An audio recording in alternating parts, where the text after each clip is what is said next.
Good morning. Good morning. Do not disturb. Do not disturb. Have you ever put that sign on your hotel room door, or I suppose now in our world on your phone, if there's such a way, such that sometimes you just don't want to be disturbed, and you write those good letters, or you put that up, do not disturb. So there's lots of times probably when we would like to use that sign, like do not disturb. So if you had that sign right now, like in your lives, I wonder where you might use it. Can't use it with me right now, so you can't do that. That's not an option. Okay, but if you could use it and people had to obey it, when would you do it?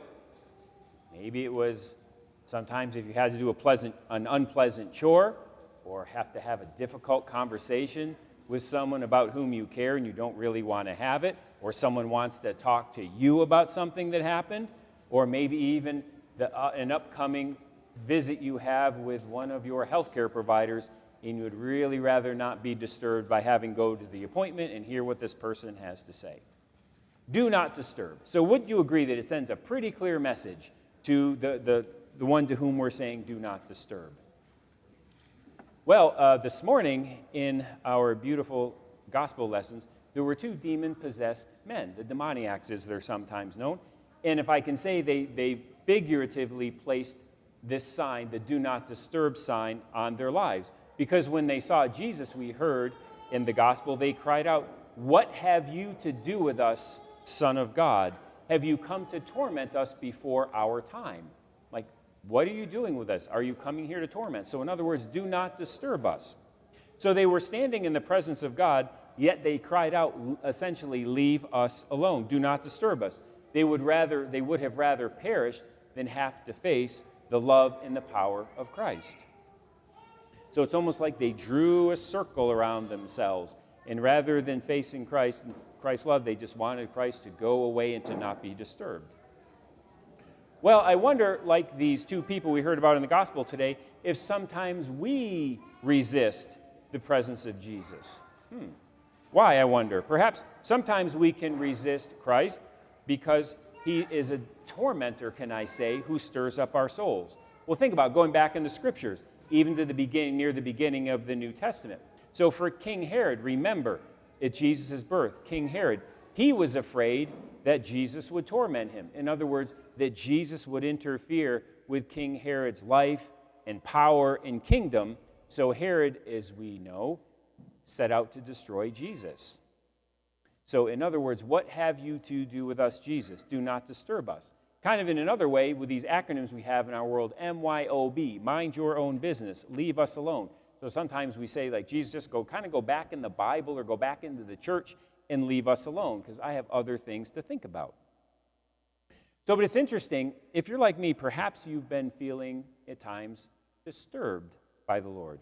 You know that feeling, like that little voice, like something's just kind of gnawing at you, just something doesn't, even though things may be going great, there's just a little something that just seems a little bit off.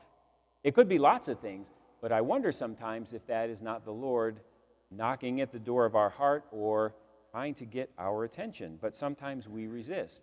But remember that Christ came with the promise of rest. However, though, usually the Lord has to make us restless before we can become restful.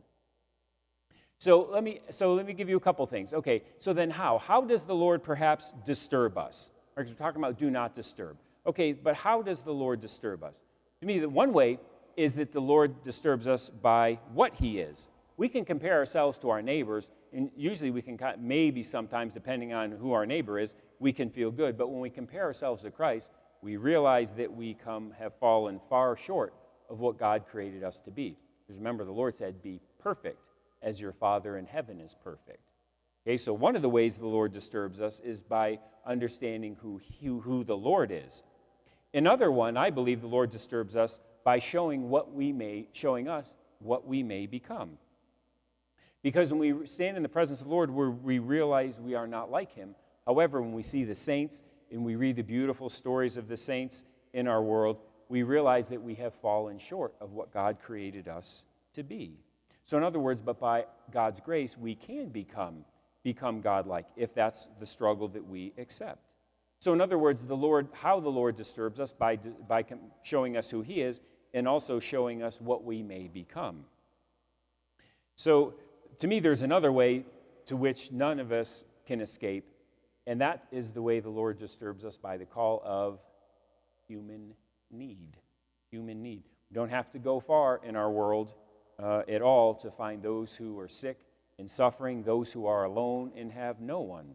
So how can we be in the presence of the Lord and not be disturbed in a good way and not be at rest, completely at rest when we see the things that happen in our world? So I believe the Lord disturbs us by things like hunger and poverty and loneliness and abuse and neglect and violence, so that the Lord doesn't cause this. However, the Lord can use this in our world to give, so we can give ourselves to changing them, to doing what part we can. So these are some of the ways I believe is how the Lord disturbs us. Okay, so then the question is, why then? If that's how, those are the three ways the Lord can disturb us, by who he is, by seeing what we can become, and by the call of human need, well then why? Why does the Lord disturb us? I believe there's only one reason for that. And this is so important in our Orthodox faith, to heal us. So I believe the Lord is the divine disturber so that he can become the divine healer. In other words, the Lord is the divine disturber so that he can become the divine healer. So just as a physician may break at sometimes a crooked bone in order to set it straight, sometimes God may break a wrong spirit in us in order to give us the chance to possess the right spirit. So then the question is, what is our response then? Okay, if the Lord is going to disturb us by the call of human suffering, by understanding what the Lord is or what we can become by his grace, then what response do we have? And to me, that's really the question. So I don't believe we can really decide if we're going to be disturbed by the Lord. I believe all human beings, that happens to us. The question is, we may not like it, but the question is, what are we going to do when the Lord disturbs us? And to me, there's many different ways that the Lord will disturb us, but to me, the real point is, what will we do when we are disturbed? Because remember, it's our choice. It's my choice, it's your choice. Because remember, the Lord loves us enough. The Lord created us in his image and likeness, and the Lord leaves it up to us whether we're going to love the Lord or whether we're going to turn our backs on the Lord. Remember, so that is a choice that each of us has. So when the Lord disturbs us, in other words, we can come close and draw near, or we can turn our backs or cover our ears and pretend like we don't see things, or we don't hear things, or we're not thinking things, godly things. So look at the two men today in the gospel. They were so disturbed that they begged Christ to leave. Literally, they wanted to turn. They would rather perish than have to be in the Lord's presence. They wanted to flee. So would you agree that sometimes in the short term, it's easier to turn our backs and to flee than to actually face what the Lord might be trying to teach us, or what we know we may need to do in order for our salvation? Well, it's easier sometimes for us to not look at who we really are, or the ways that we think, the things that we've done, than to actually turn and face them. However, when we ask the Lord to leave, though, the Lord will leave. The Lord is not going to force us to make a decision or to do something. However, the Lord will continually pursue us because the Lord loves us. However, if we leave and turn our backs, well, so do things like hope and light and grace and meaning in our lives also flee with us. However, the other option is when the Lord disturbs us, is to respond, is to yield to the Lord. So if it's in our power to resist, it's also in our power to yield to the Lord. So if we can say no, we can also say yes. And I believe yes makes all the difference between a spiritually profitable and meaningful life on this earth, because we don't have many years here, versus those who choose not to pursue that. And so finally then, as the two men in the gospel asked us, the demon-possessed men said, "Have you come to torment us?" And the answer is yes. Yes, the Lord has, in a loving way. Remember, he's the divine disturber so that he can become the divine healer. And so maybe, just maybe, on this beautiful day here in July, maybe that is what the Lord is challenging us with today, and that is to really think about and examine our lives. Are there things in our lives? Do we have this disturbing, this gnawing, this something in our life, or things, in my case, that we need to really address and can ideally no longer turn our back? And maybe, just maybe, that is what the Lord is challenging us with today.